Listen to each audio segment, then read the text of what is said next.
Greetings, everyone. This is Eric Stewart from Fishing Fanatics, and today I have an awesome guest. He's been a buddy of mine for the past 2 years, and we've been fishing a lot. Noah Rosetta. How you doing, Noah? Good. How you doing today? Good, man. I appreciate you jumping on this thing last minute with me. I wanted to get this thing recorded because I think you're probably one of the smartest people that I personally fish with when it comes to bass fishing and locating big bass. Really, that's interesting. Yeah. I, I I agree a little bit. I definitely do my best. I try.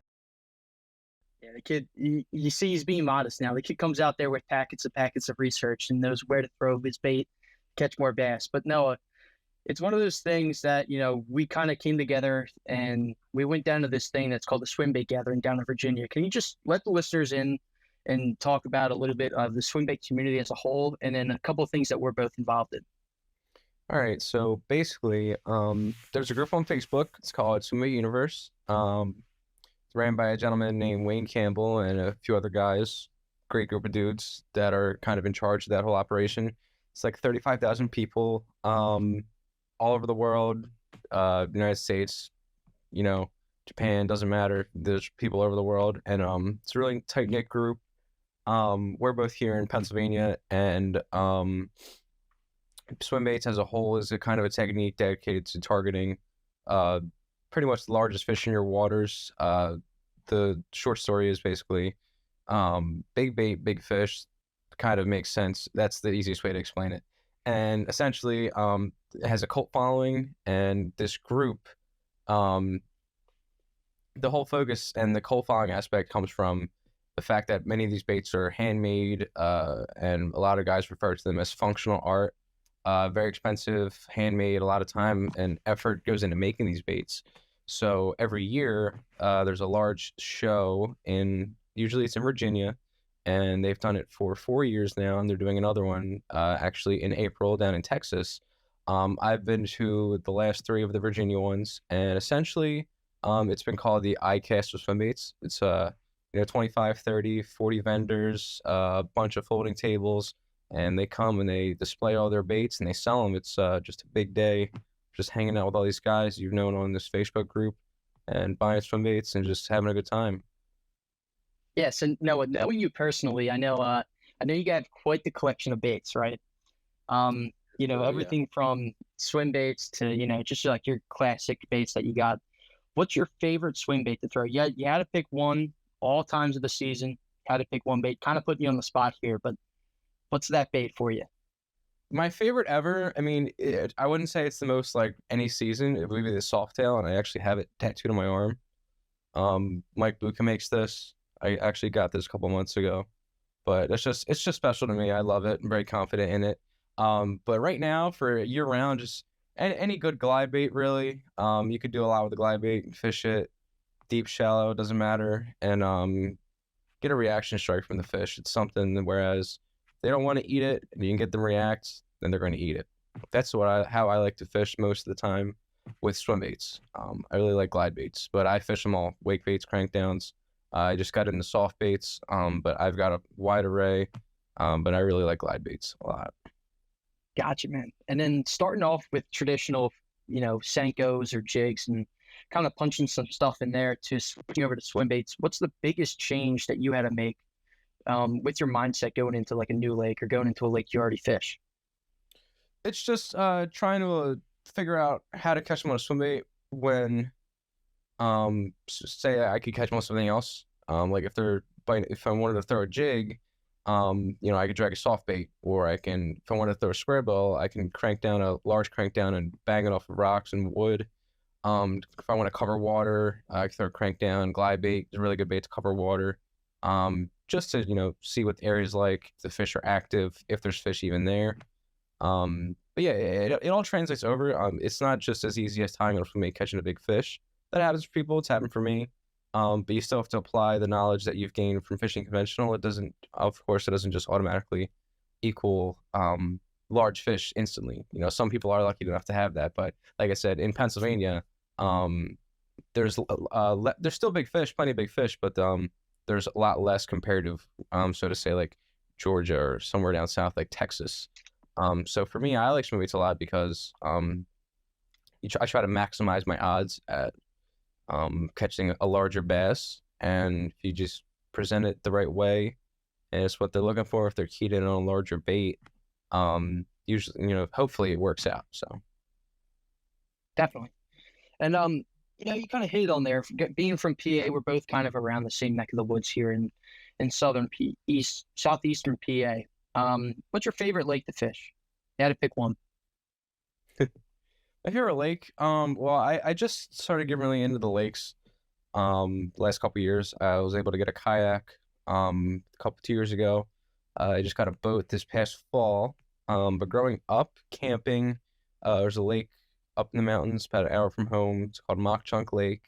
And there's another lake that I stayed at and fished my whole life pretty much. And that's actually my other tattoo. It's called Lake Caribith. That's a little tiny lake that I've grown up fishing pretty much since I was a little kid.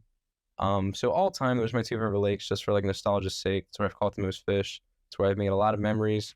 But where I like to go on my boat now, I like Marsh Creek, Octorara Reservoir, Nakamixon, Beltsville, just to name a few. Those are kind of all the closest lakes to me, within reasonable distance, that being 2 hours or so.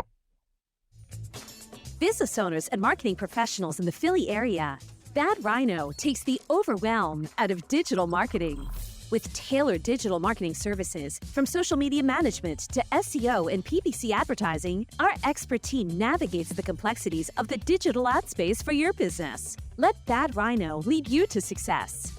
Visit badrhinoinc.com and let's take your business to new heights. Bad Rhino, we do digital marketing, so you don't have to.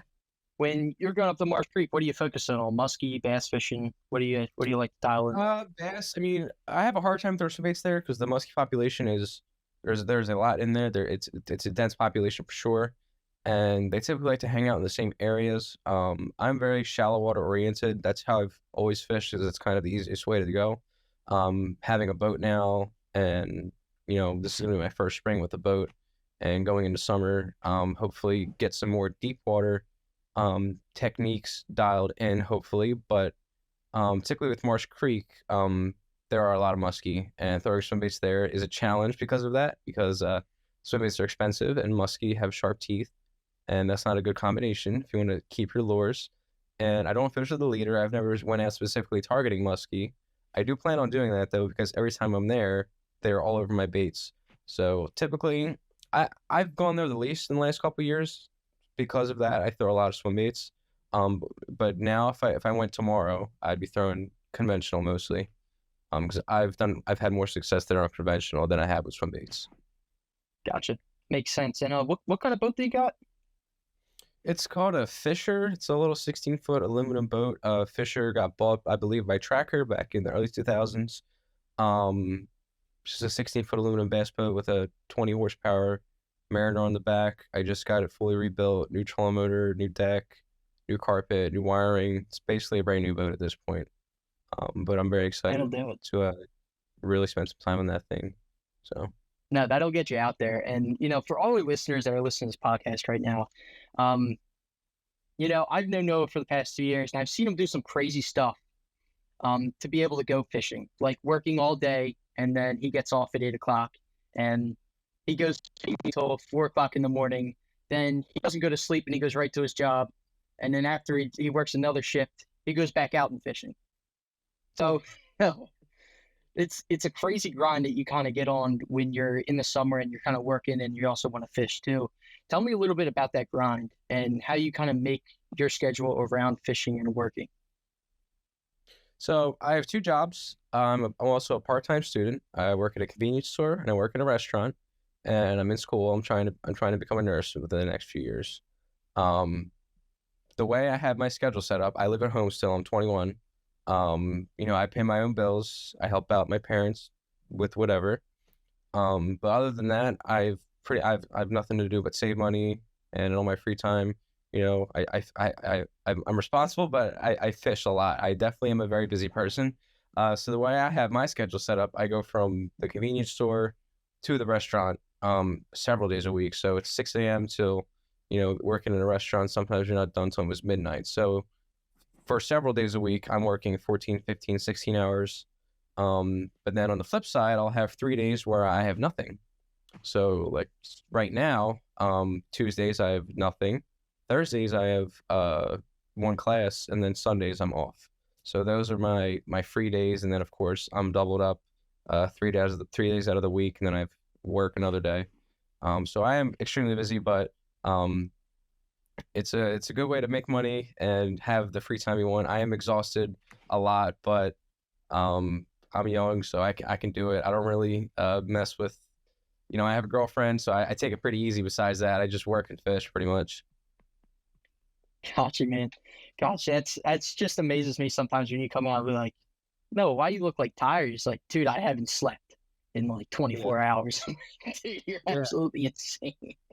Yeah, and a lot of times it's 150 mile round trip, all nighters after working all day, and gas isn't cheap right now, so it's definitely good to work that much to support the habit. Being that swim baits are expensive. I have a lot of nice gear. I really like to have nice quality gear because I do fish a lot, and I want good reliable equipment, and it's nice to have nice things. So It is nice to have nice things. That is so true. And no, what about you got any stories about maybe when we were out on the boat, or even another story that comes to mind where, something kind of crazy happened on the boat or just something kind of funny? oh man, funny. I mean, when we were down in Virginia fishing on a Chickahominy Lake in Lenexa, Virginia, and I was throwing a bait that it was a Piz Shad Little, which is these Piz. Quick backstory: Piz, extremely coveted lures. I own a bunch. I'm good friends with the maker, but even then, I still, I don't get hooked up with baits. These are baits that people drive very far to get. They have really crazy resale value, essentially being that they are hard to obtain, and thus makes them rare and valuable. So if I lose a bait, I can't just replace it. Sure, I have many other baits that are very similar that perform alike, but of course they're all slightly different. But a shag glide is a shag glide. And we were down fishing this lake, and I swung on a tree stump, and the bait broke off instantly. And Stu was, I don't know if I was on the trolling or if he was, but our friend Jack was also there. And I broke that bait off, and like a switch went off. It was game time because I knew like I had to really get ready to try to save this bait. So it was completely gone. This bait's, water's a little murky, really maybe a foot visibility. And we were fishing about 5 feet of water, and we were fishing these standing timber. And I pull up on it, and I get down on one knee, and I'm like, give me the net. I'm like, give me the net quick, because it was a little windy. I didn't want to like lose where I had lost it. And they're like looking at each other, scratching their heads, like, what is he about to do? Like, what's he trying? And he just hands me the net, and I get on top where this log was, and I just start jamming around, poking and just raking, trying to grab this bait. Because I know it's there, and if I could grab a treble hook, I'll be able to get it. And I'd reach down as far as I can. The water's up to here, and I have this net fully extended, and I thought it gets stuck, and then it pulled free. And I was like, well, that felt pretty good. I pulled it up, and the bait was in the net. And they were just like, what just happened? Like, seriously, Stu couldn't believe it. I mean, Eric, he couldn't believe it. But I was like, anyway, let's go back to fish. And they were like, what just happened? And I was like, it's a shad little, dude. I mean, I can't just get another one. I still have it. So, I could have just, wrote it off and just kept fishing. But I knew I could get it, and it worked out. It doesn't always work out that way. But in that moment, it did work out, and it was pretty funny because just how shocked they were that I was able to get it back that quick too. It only took me a few seconds. Yeah, you just tell that story. I think I remember sitting there for 5 minutes after you did it. I was like, wait, what just happened? He's like, I got it. And I was like, I got it. I got it. Started back on and went fishing. I was like, let's go. What about this story? Because we got an awesome picture to kind of support it. What about the pink lure story?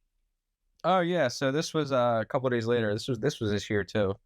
A few years back, Eric had he had built a handful of baits out of wood and painted a few too, and he had painted a buddy of ours. It's called a Ninja Glider. It's like a ABS, $25-$30 lure, and my buddy had caught a lot of fish on it and wanted it to get repainted, and he had Eric here paint it just bright hot pink, just rattle can, no clear coat. The bait was all bubbled up, tails bent. It really looks junky. Like hooks are rusted, and it's the day of the gathering. So I had already spent $1,000+ on, 10 new baits. I got all these new baits. I have 50 other baits that I brought with me, and I'm looking at what I have, and I'm like, I don't know what to put on. And I see it sitting in my buddy's box, and I'm like, you know what? I'm like, give me that, because I've never even used one, because I threw the S-Waver a lot when I was not into like the higher end handmade stuff. It's just another plastic glide bait. They're all kind of the same. It's just 7-inch glide bait.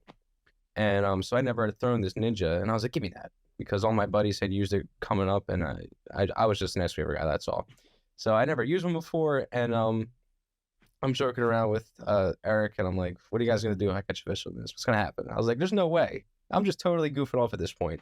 I'm tired. I've been waiting in line since 4 a.m, walking around all day at the show. It's exhausting. And I swear, it might have been my third cast. I pitch it up over some submerged grass and glide, and this fish just comes up and grabs it. It was about a 5-pounder, and I lean into it, and I'm like, fish. I'm like, oh my God, I got a fish. I got one. I can't believe it, because I tied it on as a joke. Like, seriously, out of like almost boredom at that point. And I go to set the hook. I crank the reel twice, and the reel flies off the rod. So I'm holding the rod in one hand. I have it up here trying to maintain pressure on this fish. I have the reel over here. I throw the reel on the ground after it had twisted up around the rod like a tether ball. It was a total mess. And I throw the reel down. I don't know if I handed it to Eric, but the fish ends up coming underneath the boat, and I could hear it jumping underneath the boat, smacking the bottom of the boat with the bait in its mouth. And miraculously, I was able to hand line it in, and I caught this fish. And it had like one treble hook, like outside on like it's the outside of its mouth and its gill plate. And it was like a 5-pounder, and I was like, like laughing. They can't believe I caught a fish on. I'm like, what just happened? Seriously, it was a total mayhem. But yeah, that was pretty good. It was just a chaotic moment. Yeah, dude, that I'll never forget when you threw that on, and I was like, there's no way he gets anything with it. And then like second cast, dude, I'm like, literally, yeah, right away. Oh, like it didn't take more than 5 minutes, probably. Nah, that was the day I was like, all right, I guess Noah's the captain of my boat now, so I'll just sit in the back. I'll be the co-angler. That's it. That's good stuff, Noah. All right, man, I appreciate you coming on this podcast. And I like to always give people the floor to kind of plug anything they got going on. Any news, any social media or anything, go ahead. The floor is yours. Yeah, on Instagram, I'm Noah R Fishing, NOAHR Fishing. Just a little small page just for me to throw up, whenever I catch a good fish, every now and then, just throw posts up. And then my best friend's page, aston.anglers, ASTON.anglers, multi-species, sharks, bass, swimbaits, trout, you name it. Cool page, good group of guys to support. So yeah, that's about it for me.